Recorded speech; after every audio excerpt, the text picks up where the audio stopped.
Welcome to the Feast Life, where we empower you, the modern homeschool mom, to create a life and homeschool you love, one founded on faith, family, freedom, and fun.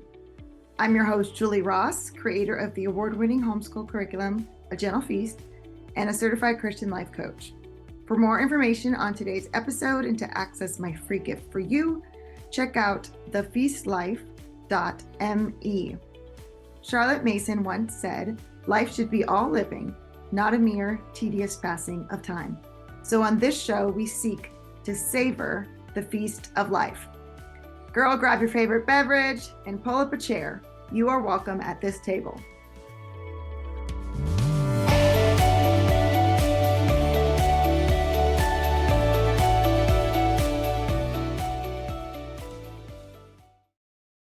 Who is knee deep in preparing for next school year? Anybody yet? Don't worry, if you're not, it's all good. This will help make it so much easier for you. All right, if you stay with me to the end, I have some free scheduling cards to give you that are going to make this whole planning out your homeschool day so easy, and some other special bonuses to share with you. So I know it's summer and life is distracting. Like right now, I have the yard guy outside my window. Didn't know he was coming, but it's okay. So if you are able to close the tabs, turn off Instagram on your phone, and focus just for the next hour or so, so we're going to be together, I hope that will be beneficial for you. So you are in the right place if at the end of your homeschool day, you have checked off all the boxes, but you still don't feel like you really accomplished anything. Or you're frustrated because there's never enough time to include all the subjects that you want, especially the ones that actually bring you joy. Or you want to do something other than school at home, but you're unsure of where to even start. You want to foster sibling relationships, but what you're currently using has you all separated. Or every day you feel like you're reinventing the wheel, trying to find some routine that's going to stick. The saying of throwing spaghetti against the wall to see if it's done, like when it sticks to the wall. If you have days where you feel like you're just throwing spaghetti against the wall, and by the end of the day you just feel exhausted, but the kids still want dinner, then you are in the right place. All right, so if I am new to you, welcome. I am so glad you're here. Real fast, just so you know who I am, I'm Julie Ross. As a former public school teacher, I also helped found a private Christian school. I've been homeschooling for 20 plus years. I'm a mom of 5 kiddos, and I am the creator of the award-winning curriculum, A Gentle Feast, where I have helped thousands of families find this nourishing, life-giving approach to homeschooling. But it didn't always start out that way. So those are my 5 kiddos now. My oldest graduated college a year and a half ago. And then my second daughter is going to be a senior at the University of South Carolina next year. She's studying neuroscience. And then I have a 16, 14, and 13-year-old that I'm still homeschooling. And when I first started out homeschooling, I had this vision of what I wanted it to be like. I wanted us to read really great books and talk about them. I wanted us to feel close. Like I was an only child. A really big goal of mine in homeschooling my kids was that they would really grow closer together and that they would have good, strong sibling relationships. I wanted to allow them time to explore their own interests. I wanted them to be critical thinkers. But unfortunately, when I first started homeschooling, so when I started homeschooling my older 2 that were school aged, I had 3 kids under the age of 3. And because I was a former teacher, I just did what I knew what to do, which was school at home. We even said the pledge to the flag and had a little calendar time. Anybody else? And everybody, they each had their own workbook and textbook for every subject. And I was like going back and forth like a ping pong ball between the 2 of them all day long. Plus the little ones are flushing rocks down the toilet and doing these other things. And I just constantly felt like I was playing whack-a-mole all day long. And by the end of the day, I get exhausted and go, what do we even do? What learning is actually taking place here? And by year 2 of homeschooling, I was completely burned out and ready to throw in the towel. And that's when I was like, okay, there has to be a different way. There has to be a different approach to education than what I know, which is what I had been taught in my teacher trainings and what I had experienced in my own schooling. And that's when I really started diving into the writings of the educational philosopher Charlotte Mason. And back then, there was like a Yahoo group to talk to people and try to figure out, like, I couldn't even get her volumes. I had to wait for those to be shipped from England. Like, it was like this whole process, right? And so I had a lot of trial and error. And when I first started implementing her philosophy, I was reading about all these beautiful subjects that she included in her programs. And I'm like, yes, I want to do all these things. And so we started doing all the things. And then school was taking us to like 6 o'clock at night. And I'm like, what in the world? She said we're supposed to be outside enjoying nature, but this is taking forever. And then it wasn't until several months later when I read some more of her writing that I realized, oh, you don't do all the subjects every day. Like, I had no guide or anybody like telling me this is how it's actually be accomplished. And so I had to, like I said, I had to figure that out myself. But it wasn't until I developed this kind of framework that I'm going to teach you today that it all clicked. I knew I wanted to do the things that she talked about. And we'd study some art here, and we'd listen to some classical music here, and we'd go on a nature walk there. And we'd have these like little bits and pieces of things that she talks about in her writings, but none of it ever really fit together and none of it felt really cohesive. And I always felt like I'm never actually getting to the things that I wanted to do. And so the framework that I'm going to teach you today allowed me to make this approach a reality in our home. And after doing it now for over 15 years, I can honestly say it has truly transformed our homeschool. It has transformed my children, and it has transformed me as a person and a teacher as well. So how has this approach changed my homeschooling? It gave us deeper connections. First of all, to the material, because of the wonderful rich books that we were reading, we were able to connect more to what we were learning about rather than just reading information from a textbook. It also allowed us to have deeper connections with each other. And I'm going to dive into this a little bit more as we keep going. But because we were able to have great conversations about books, because I was able to listen to my child and hear what was important to them from what I read, it bonded us more together. Because our family was studying the same time period together, it allowed deeper connections between my children, which is what I wanted in the first place. It also allowed for deeper insights because they were starting to think critically about what they were reading, starting to make connections from one subject to another subject. And that was enriching their educational experience. It also gave me a lot of peace and confidence. Before, I always felt like I'm doing something wrong, I'm missing something.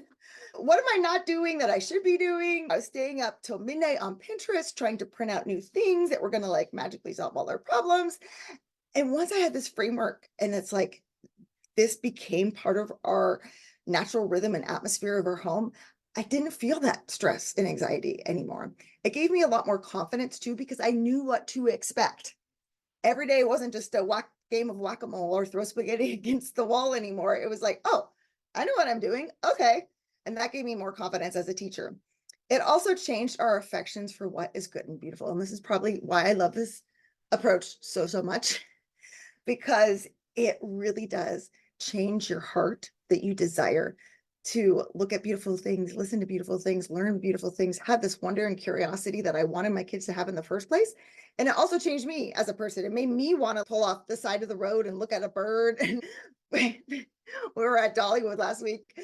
We pulled off the side of the road and we were looking at these wildflowers, and I got totally bit, y'all. I don't know what these things were. They were not mosquito bites, but they were like these little red bumpy things. Maybe somebody here knows, like all over my stomach, all over my back. And I'm like, okay, but it was worth it. We got to see those beautiful flowers, which is so not like me at all. If you would have known me 15, 20 years ago. So it has completely changed me and what I love as well. So Charlotte Mason, I'm going to quote her a lot because I love the view of children and what she has to say on this. She says, we are not unwilling to make efforts in the beginning with the assurance that by and by things will go smoothly. And this is just what habit is, an extraordinary degree pledged to effect. The mother who takes pains to endow her children with good habits secures for herself smooth and easy days, while she who lets their habits take care of themselves has a weary life of endless friction with her children.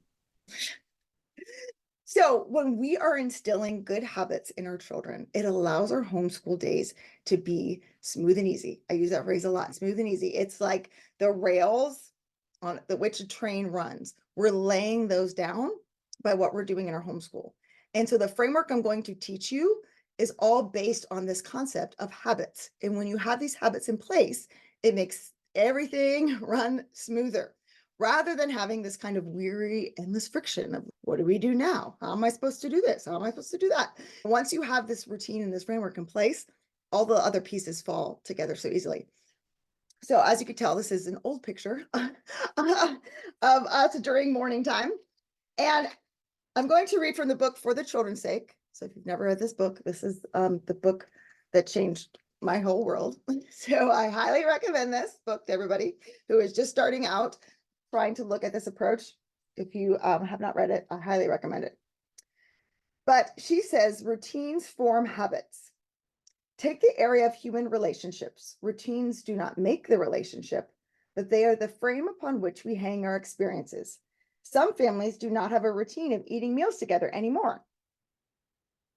Any time goes for snacking. People rush about at 1,000 activities, any one of which could be good. But what is the sum total? Without the priority of a framework, which I'm reteaching you, nothing much happens. Few conversations, little times of togetherness. A family decides to read a book together whenever there is time. This invariably becomes no time. It is essential to have these basic routines. Children love routines. It frees their attention for the activity at hand. Later on, other routines help the children along. When planning routines, priority must be given to the most important things. The person matters, be it child, husband, wife, or friend. We need time to talk, read, relax, and work together.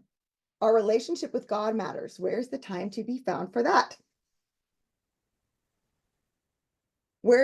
I'm a part of his creation. Where will I find time to get out and enjoy nature?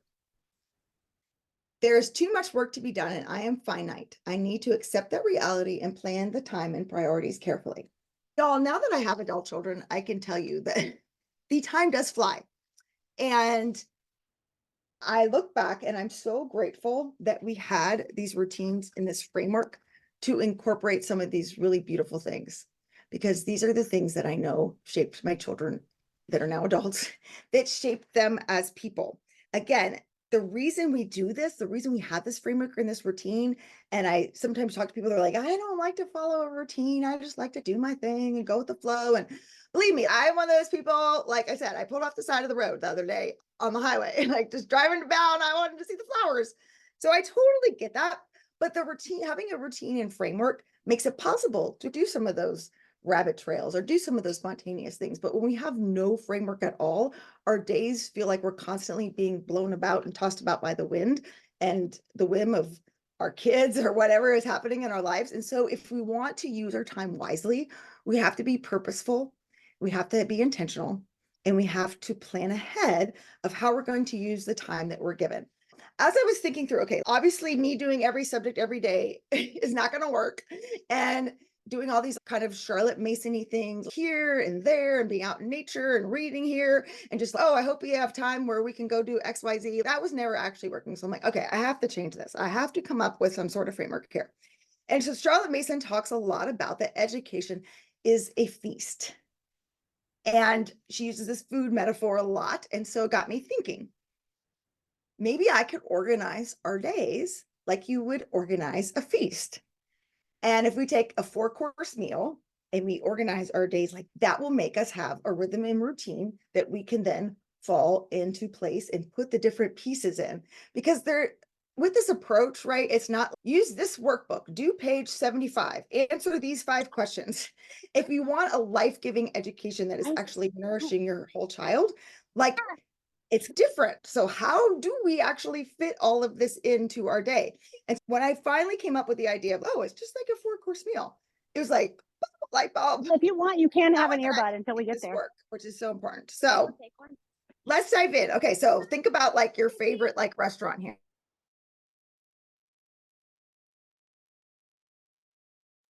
Okay, we're gonna go fancy people.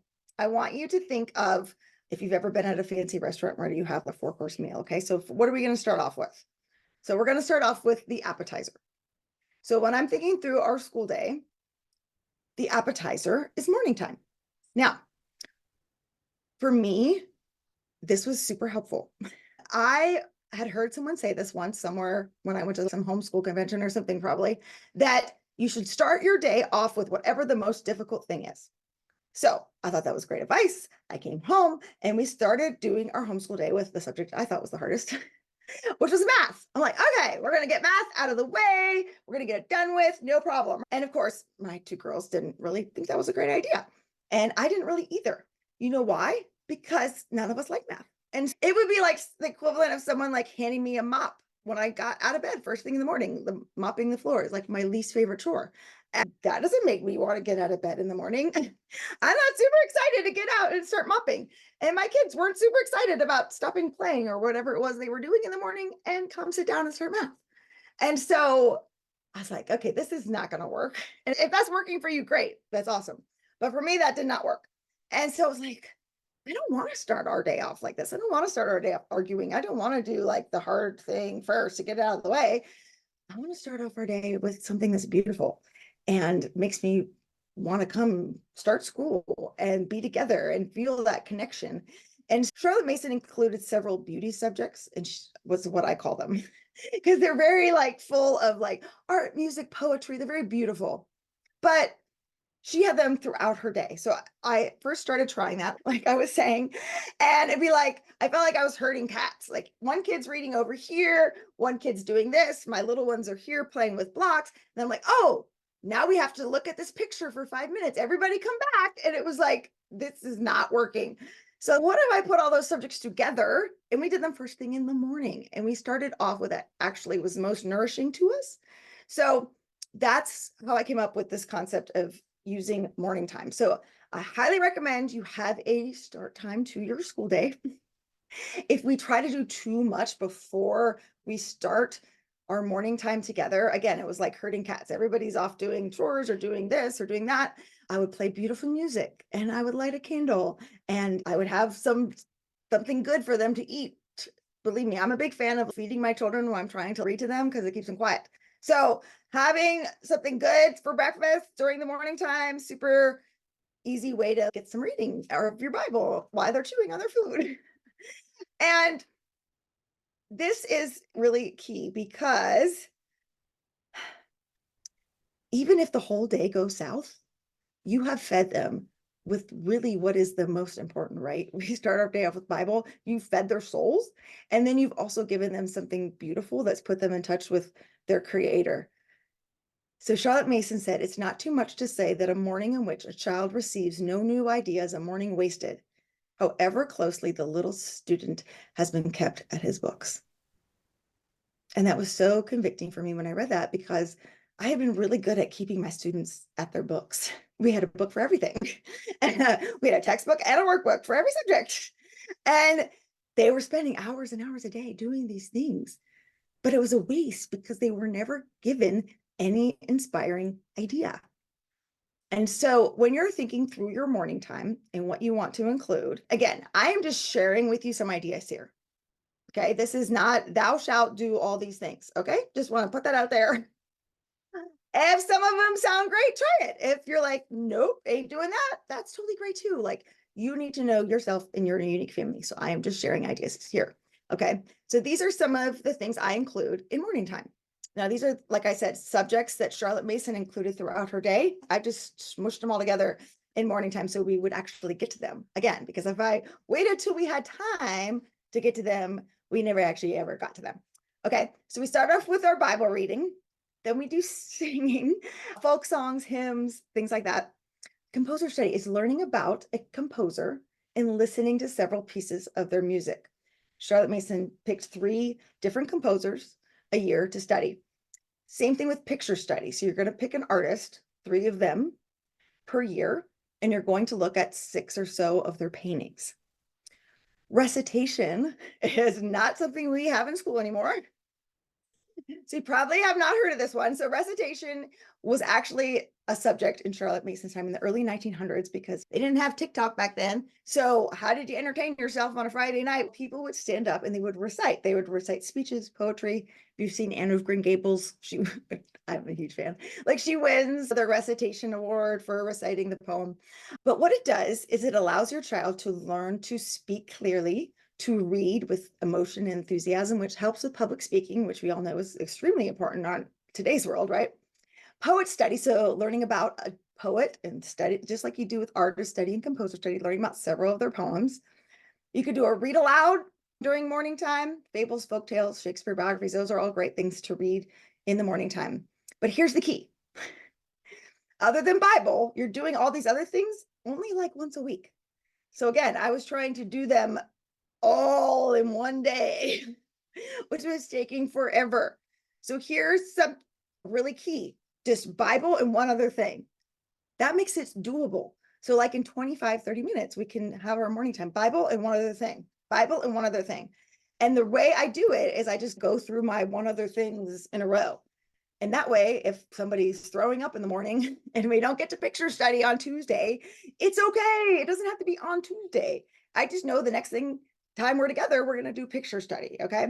So that's why I love this framework so much, because it's not this strict schedule that like I have to do this at Tuesday at 10 o'clock, because I don't know if your life is like my life, but Tuesday at 10 o'clock, you just never know what's going to happen around here. So we have to have a rhythm, a framework that is flexible at the same time. So this is not a rigid thing, but I actually have been doing this for years now. We have learned so many different composers, so many different artists. We've sung so many songs. We were joking at Dollywood because they were playing Oh Susanna, and my kids were like, "Oh, Mom, you remember when we learned this when we were little?" They remember this stuff. And it has these funny shared family memories, which is so important to me as well. And so you can do so much when you do just a little bit at a time. It doesn't feel so overwhelming and so daunting. Okay, here's the really cool part. I dug into this like a year or so ago. So my daughter, like I said, she's studying neuroscience. So we're like talking about this. What morning time actually does, it's not a waste of time. It actually prepares your child's brain for the rest of the day. How cool is that? Okay, so studies have shown that singing improves your memory. So we sing some songs in the morning to get our memories going. Looking at a piece of beautiful artwork and studying it in detail and then being able to talk about it, that's what picture study is. It increases your child's attention, which we need for the rest of the day.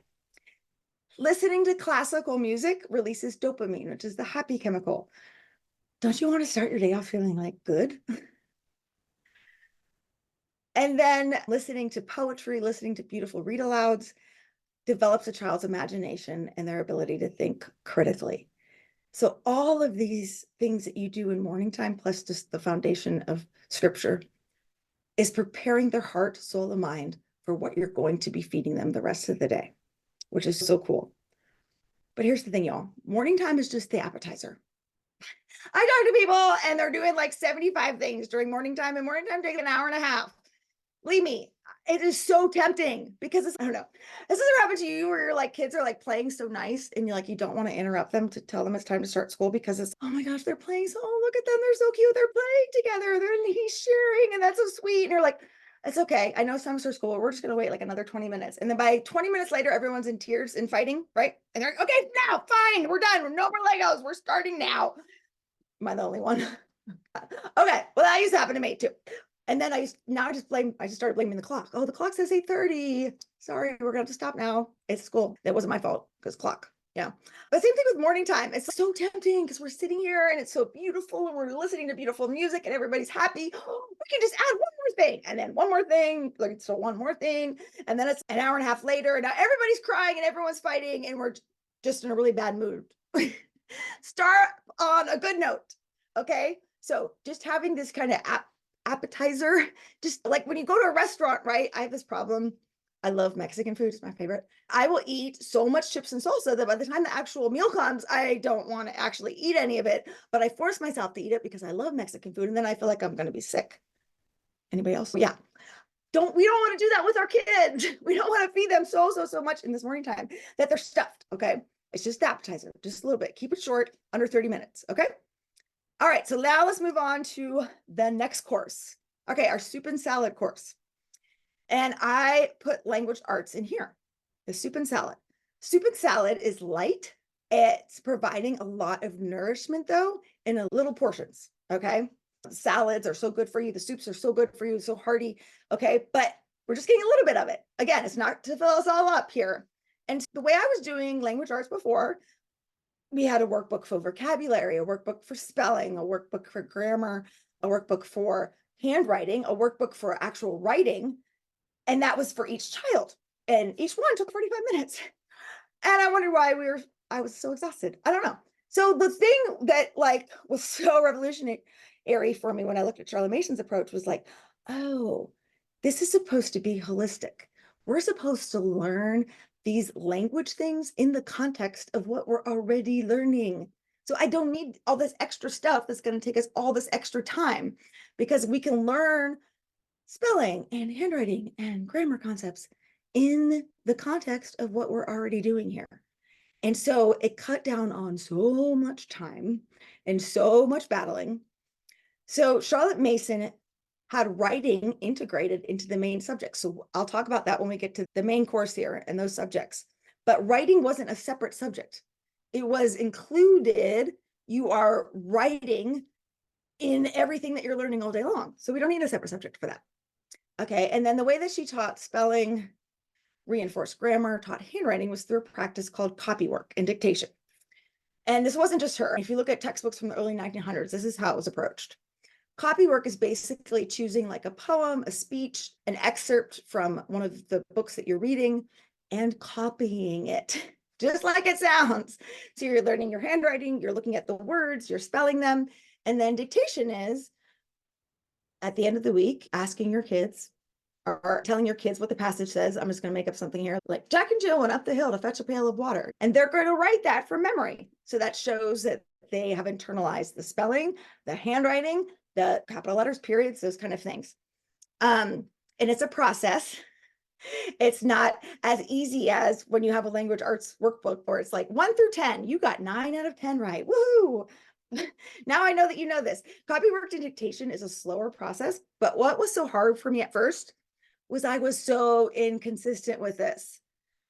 The way that Charlotte Mason talks about it is having the kids choose their own passage from what they were reading. Of course, my kids were choosing this one sentence that didn't have any hard words in it. Or it would take them 4 hours to find I still haven't found the passage yet, Mom. I'm still finding the passage when I get to it. And it was like, okay, I just have to have these passages picked out ahead of time here. And so we can go about that like that. So that's how I design my language arts. But again, look at what you're doing. Can you incorporate those concepts in a holistic way so you're not having to do separate things for every subject here? Okay, so that's the language arts. Again, giving you so much nutritional value and just a little bit. Today's episode is brought to you by A Gentle Feast. A Gentle Feast offers a complete living books curriculum, an award-winning early reading program, and more tools to equip you to apply Charlotte Mason's timeless philosophy into your modern homeschool. Go to agentlefeast.com to check it out. Smooth and easy days are closer than you think. All right, now we get to move on to the fun part. Yes, the main course, okay? This is where the meat is, okay? So we've had a little bit in our morning time, and it's gotten our brains ready, just like an appetizer gets your stomach ready to digest the rest of the stuff. Okay, then we got like our little nutrition going on with our language arts. And then we're going to move into our main course. So language arts for us, it just depends on the grade level, but like you can do copy work in 5 to 10 minutes. They can practice their spelling words for 5 to 10 minutes. They can look at some beginning kind of grammar concepts, 5 to 10 minutes. So like language arts is less than 30 minutes. Where like I said before, I was doing all these different workbooks. Each one was taking 30 minutes. By then you don't want the main course. By then you're so completely stuffed and burnt out and everybody's tired and it's right. And so we don't want to get to that. We want to get to the main course still hungry.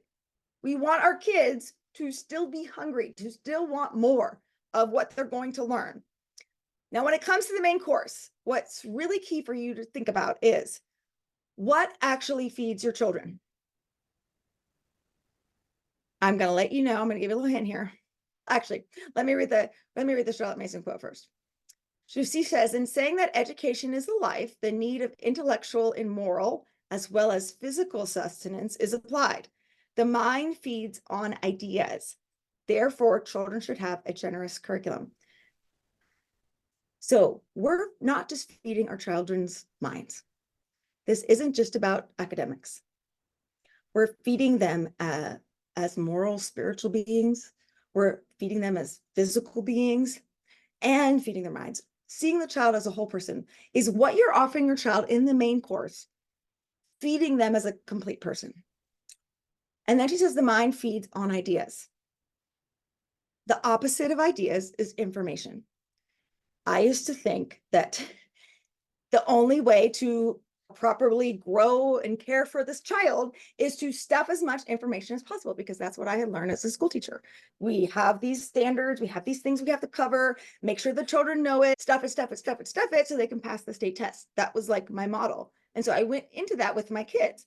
How much can we learn? Here are the 5 things you need to know about this lesson. Okay, let's say them 6 more times.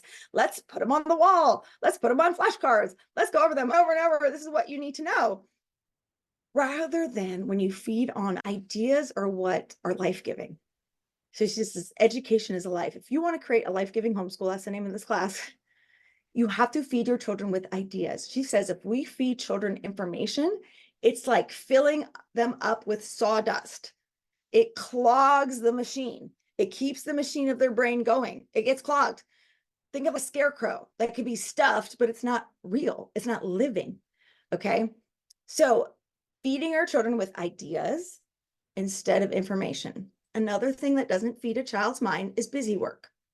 So I actually saw a Facebook ad like last week, and I don't even remember what the product was, but it was like, keep your kids busy all summer long.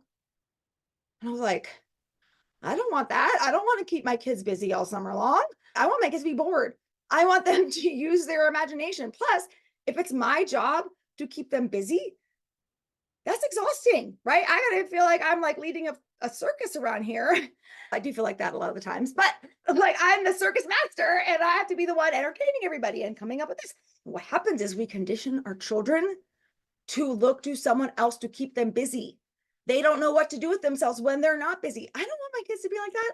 That's how I am as an adult, because that's how I was trained in my school, that like I have to constantly be doing something and I constantly have to be busy and working for something. And I can't even sit. I don't want that for my kids. I want them to be able to just sit and look at a tree and sit and listen to a book and sit and know what to do to nourish their own minds without me constantly having to tell them. Feeding your child a bunch, or having your child do a bunch of busy work so it looks like they're learning something, isn't actually feeding their mind. Okay, so I wanted to give that clear distinction here. We're feeding them ideas, not information or busy work. So where do we get these ideas from that we're supposed to be feeding them? Well, good news. If you like books, the very best books. So instead of textbooks, which are full of information, facts, have a lot of busy work, have a lot of activities and things the kids are doing after they finish the lesson, we're just going to read them really great books. So she says to introduce children to literature is to instill in them a very rich and glorious kingdom, to bring a continual holiday to their doors, to lay before them a feast exquisitely served. Don't you just love that picture? I want to lay before my kids this feast, right? So the feast is the books that we're choosing and using. Rich books that are going to feel like they are on a continual holiday, a glorious kingdom. We're talking about things that are beautiful. Again, this life-giving. And this, one more thing of vital importance, children must have books.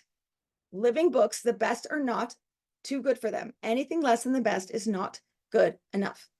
So this is what they must have. This isn't like an optional thing. Oh, this would be nice. This is what is going to feed them. She uses the term living books because they're full of ideas. Ideas live and grow. They're books that, like, you read them, they nourish your heart, mind, and soul. They're books that feed us. They're books that change us as a person. Now, sometimes they do teach us information at the same time, like a lot of the history book or like a chemistry book. They're living, they're real books. Like you could get this book from the library, it's not a textbook, but it's told in such a way that it captures your imagination and it feeds and changes you as a person. I remember I interviewed my daughter. We went to Ambleside, England. Oh gosh, how long ago was that? 2 or 3 years ago? As her senior trip when she graduated. Okay. If you all get nothing from this talk, write this down. When your children graduate from high school, you get to go on a trip with them. you, because you deserve it, because you worked really hard. So write that all down and save that, put it somewhere for when they graduate from high school. Okay. And you can thank me later. I did let them pick where they wanted to go, but I was like, this is a trip for me, man. I'm celebrating me. We're celebrating you too, because you like graduated high school, but let's just say who like did a lot of this is me. So I get to come on this trip too. So the two of us took trips. It was wonderful memories. But anyway, we went to Ambleside and I asked her in the podcast interview, what was your favorite book out of all the books of 12 years of school together? Like, which one was your favorite? And she said, what she said was so surprising to me. The book was The Girl of Limberlost by Jean Stratton Porter. And I was like, really? That's interesting. Because that was a book that was used for natural history in high school. So she read that, I think, when she was a junior in high school. And I said, why that book? I'm really surprised that that was the book. And she said, because that book changed me the most as a person. And that's what these books do. Is a book for natural history, which seems odd, but the way it was written was so living and so life-giving that it changed her as a person. So that's why the very best books are so key to have in this piece that you're offering your children. Okay, what else do we need in the main course? We need books, and then our children are going to tell us about the books. This is really simple, people. I was like, wow, am I missing something here? Because is this enough? I really think we need some workbook questions to make sure that we're learning. And I'm just gonna be honest, it took me a while to embrace this because I was like, surely this cannot be enough. Narration is so powerful. What it is when your child reads or you read to them, they come back and they tell you about it. Again, sounds so easy, but go try to read Charlotte Mason's writings for yourself or go read like Dickens and try to tell somebody about it. And you're like, oh, wow, this is actually a lot harder than I thought it was. But here's why it's so powerful. Because God created us as humans to want to tell stories. This is a part of who we are as people. So we're using that as a tool for education. We are going to harness this natural ability. And I know your kids do this, right? My kids used to do this. They go to a friend's house, they come back and they're like, oh my gosh, mom, let me tell you about blah, blah, blah, blah, blah. Or they go see a movie. What was the movie about? They tell you all about it. We want to tell people what we know. That's why I'm teaching here today. I'm just kidding. So we're going to use this as a tool for education because really it is the only tool that you need. We don't need to ask someone 10 questions to make sure they know something. If you can tell me about this, if you have a friend who's, hey, I missed Julie's talk, what was it about? And you can talk to them about it, then you actually know it. And if you can't, then you don't really know. And so we want to use this tool in our homeschooling. So Charlotte Mason said, narrating is an art like poetry making or painting because it is there in every child's mind waiting to be discovered. I love that. It's there. It's inside your child. It's innate in who they are. But this is what makes it so powerful. It's not easy. A child must generalize, classify, infer, judge, visualize, discriminate, labor in one way or another with that capable mind of his until the substance of his book is assimilated or rejected, according as he shall determine, for the discrimination rests with him and not with his teacher. Listen to all these higher level critical thinking skills your child is doing when they narrate. They're generalizing, classifying, infer, judge, visualize, discriminate. They're not recalling. That's what workbook questions ask. What was the name of the river that they crossed? Or what was the name of the villain in that scene? Or how did so-and-so act when they went into the new school? All of those are recall kind of questions. When your child has to take in what they've heard or what they've read themselves, and they have to decide what's important, what's not important. What order did these things happen in? They're visualizing what's going on in their minds. They're judging what's important, what's not important. Those are all such higher level critical thinking skills. If that's what you want to develop in your children, use narration, not with a bunch of other stuff. Just this is so powerful. It's a hard process. I could talk about narration, actually have a whole hour talk about it because people have lots of questions, but it comes down to this simple thing. You're giving them the best books and they're going to talk to you about them. And if you could do those simple things and get that going, then you can just see how amazingly powerful this is. Another thing you need to keep in mind when you're thinking about planning out your homeschool day and thinking about this main course is this concept of short lessons. Like I said, when we were all doing for every subject a gazillion textbooks and workbooks, we didn't have short lessons. Like I said, a vocabulary lesson for a second grader was taking 45 minutes. Our brains are not made to hold attention that long, even adult brains. I work for 25 minutes. I work in 25-minute chunks. That's all I can pay attention to. And then I have to go take a break and then I come back refreshed. And it's the same thing with our children. If we're coming from this mindset again, where we're having to stuff as much information as possible into them, or that we have to keep them as busy as possible, then short lessons don't sound that appealing. Surely if we keep going longer, they're going to learn more. We have to keep going. We have to make sure this is done. And it's actually so counterintuitive. It's actually during these short lessons that they're actually able to really digest what they're learning. So Charlotte Mason put it this way: lessons are short, seldom more than 20 minutes in length for children under 8. And this is for 2 or 3 reasons. The sense that there is not much time for his sums or his reading keeps the child's wits on alert and helps him fix attention. So when you have who knows how long to complete this assignment, you're going to take who knows how long to complete that assignment. Having timetables for our children, again, it's not this rigid thing. I want you to see it as more, you're giving your children a tool. This is what I do as an adult to help me focus and work. I set a timer. I work in chunks. And it's the same thing for our kids. You can pay more attention to something when you know you have a limited window to pay attention to it. But if I know I have all day to write these emails or do these things for my job, I take all day to do them. We want to train our children that this is the time that we're going to do this copy work. You have 10 minutes. I only need your attention for 10 minutes. Let's go. You can do this. Or even shorter. When my kids were really little, we started with 2 minutes and we worked our way up. All right. And then she says, if the lessons be judiciously alternated, sums first, say, while the brain is quite fresh, then writing or reading, or some more or less mechanical exercise by way of a rest, and so on. The program varying a little from day to day, but the same principle throughout: a thinking lesson first and a painstaking lesson to follow. The child gets through his morning lessons without any sign of weariness. So you're alternating when you're looking through, and that's why these scheduling cards are going to be so helpful for you to think through, like how you want to do your main course. A thinking lesson might be like listening to something and having to talk back about it, like listening to a history lesson and then having to talk about it. Whereas a painstaking lesson, it is all, again, depends on your child, might be math. Okay. So we listen to a history lesson and then we do math. And then we listen to a geography, or your child reads a geography book. And then maybe we do not copy work, like a map thing or something like that. So they're going back and forth using different parts of their brain is important to think about. So things that are using a lot of their attention to something restful. And again, this is, you're an adult and you have a job. We all have jobs. We're homeschooling kids. Let me rephrase that. If you have another thing you're doing on top of the job of homeschooling, another job, or just managing like your household, this is so important. Okay. What do I really not like to do? I don't like to pay the bills. Okay, so I'm going to pay the bills. I'm going to set the timer for 25 minutes. All I'm going to do for 25 minutes is pay the bills. You're going to get through a lot more paying bills in that 25 minutes than if you're just like, oh yeah, when I have time, I'll get around to paying the bills, and it doesn't happen. And if you alternate that, okay, I'm going to pay the bills, but then when I'm finished, then I can go on Amazon and buy all the stuff we need for our trip.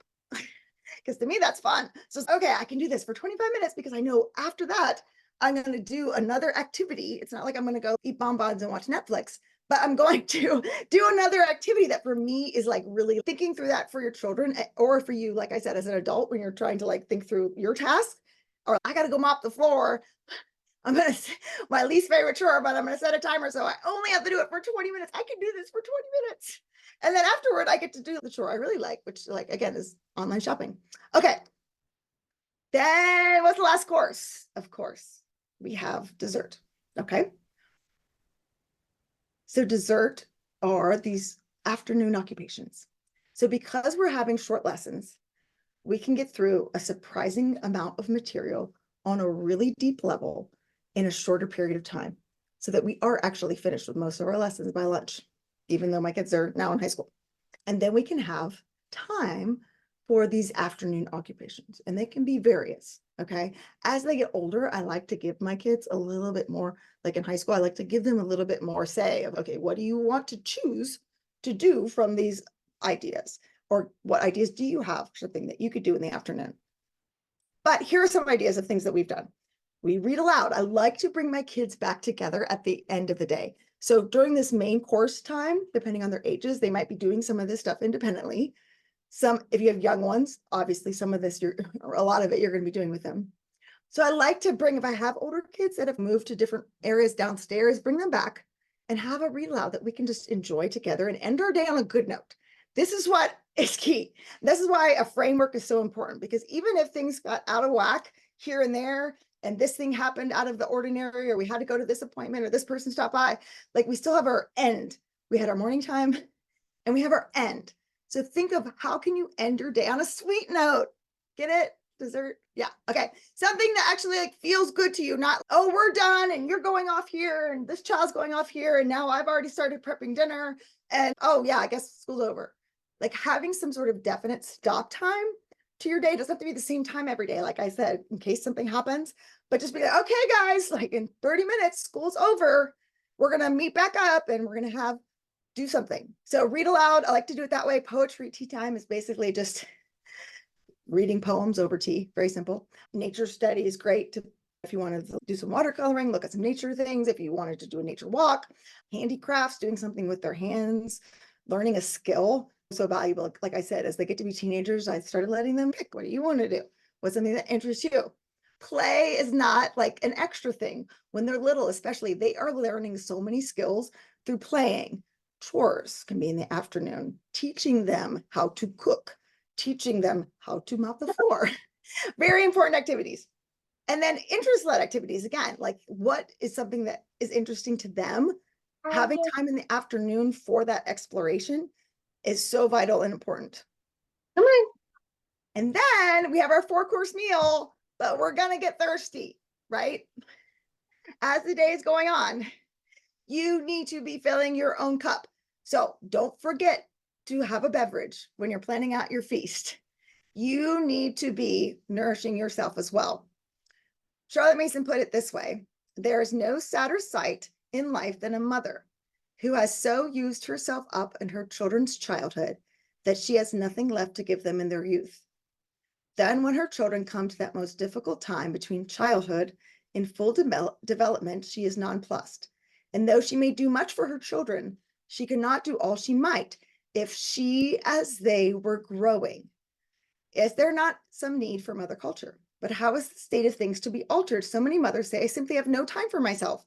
I never read a book, or else I don't think it is right to think of myself. They not only starve their minds, but they do it deliberately, with a sense of self-sacrifice, which seems to supply ample justification. One of the greatest gifts you can give your children is for you to be growing while they are growing, for you to be feeding your own heart, soul, and mind as well. This is why I love this approach so much, because this stuff is life-giving for me. If you think what you're doing with your kids is boring, they probably think it's boring too. If it's not feeding you as a person, this probably isn't feeding them as a person either.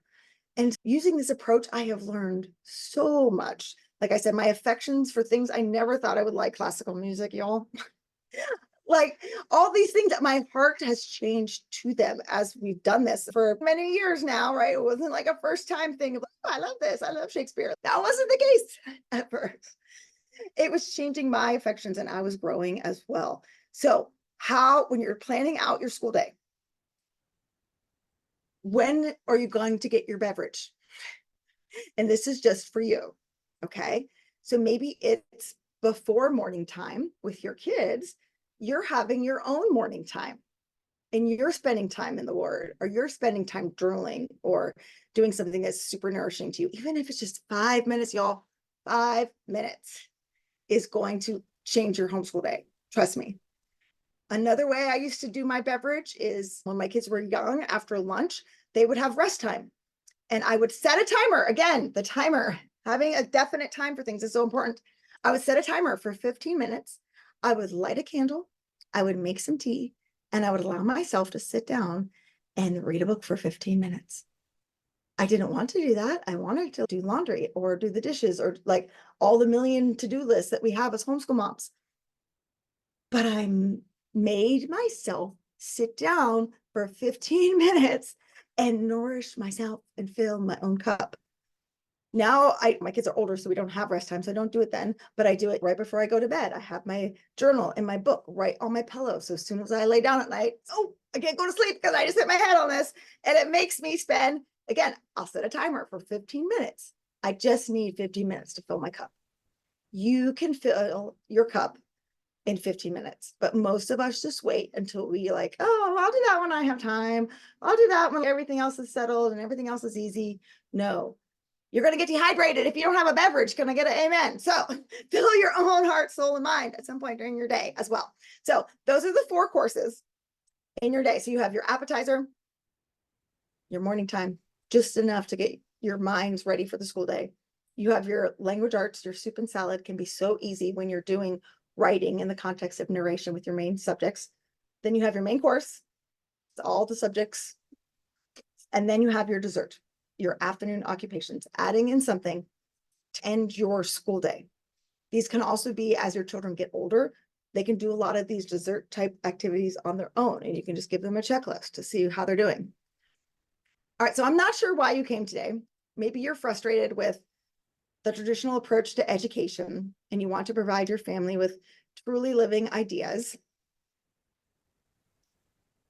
It could be you feel like your days, like I said, are constantly blown about by the wind and you just want, what is a consistent routine that we can have? Or perhaps you were bored and you just wanted to hang out with me in the air conditioning. That's totally cool too. But whatever it is of why you came today, I hope this has given you some food for thought, get it, that you can help with as well. So please remember the things I've shared with you today, they're not theory or fluff of what might work. This is exactly what I've done in my homeschool to nourish my own 5 children. And I've helped thousands of parents achieve a joyful and peaceful homeschool as well using this framework. So it doesn't matter if you're a newbie and you're just completely starting out, or you've been doing this for 20 plus years. You can incorporate this framework to your day and then start to add in pieces to what you're already doing. You can create the smooth and easy days that you're looking for. It is possible. Having a framework, again, it's not like to go and suffocate you and make you feel like it's rigid, right? But it's going to give you freedom once you are in it.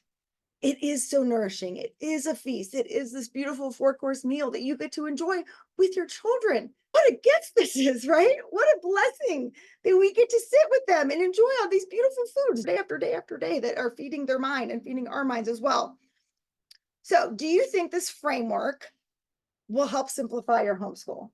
So I use a concept in my own personal life and in my work life called time blocking. And that's how I developed this 4-course meal for a gentle feast as well. It's time blocking. It's basically where you're creating buckets in your day, and then you're filling those buckets with the different activities. So me thinking through our homeschool day as like a 4-course meal with the beverage, don't forget that one, right? With the 4-course meal, then I know today I need to fill up the morning time bucket, the language arts bucket, a main course, and then some dessert. And those things happen in a day. We are rocking it, man. So thank you so much, guys, for joining me today. I hope that was helpful to have this framework, even if you're not using a gentle feast. I just love talking about this stuff. It has changed my life. It has changed my homeschool. I want to help other parents be able to do this as well. Think through your homeschool day. What are the buckets? If you like the 4-course meal and that's helpful, like for me, it was. So, okay, I need some appetizer. I need some language soup and salad. I need some main meaty stuff. And I need some dessert that we can end our day on a sweet note. And then I need to fill my own cup. Am I doing that every day? You can take what you're currently using and put it into that framework. Okay. So make this work for your family, but hopefully it's giving you some things to think about when it comes to your routine as well. So bye, everyone. It was so good to talk to you today. Hope to see you again soon. All right. Bye. All right, let's look at the key takeaways from today's episode. Number 1, morning time matters. Start your day with beauty and connection to set a positive tone for the rest of your homeschool day. Number 2, integrate language arts as much as possible. Simplify your language arts by integrating writing into the main subjects that you're doing. Then you can just focus your language arts time on copywork, dictation, and grammar. Number 3, use living books and narration. Feed your child's mind with rich living books and use narration to develop critical thinking skills.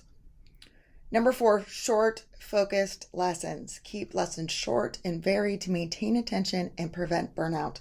And then last of all, don't forget mother culture. Prioritize your own self-care and personal growth to ensure you have the energy and inspiration to lead your homeschool effectively.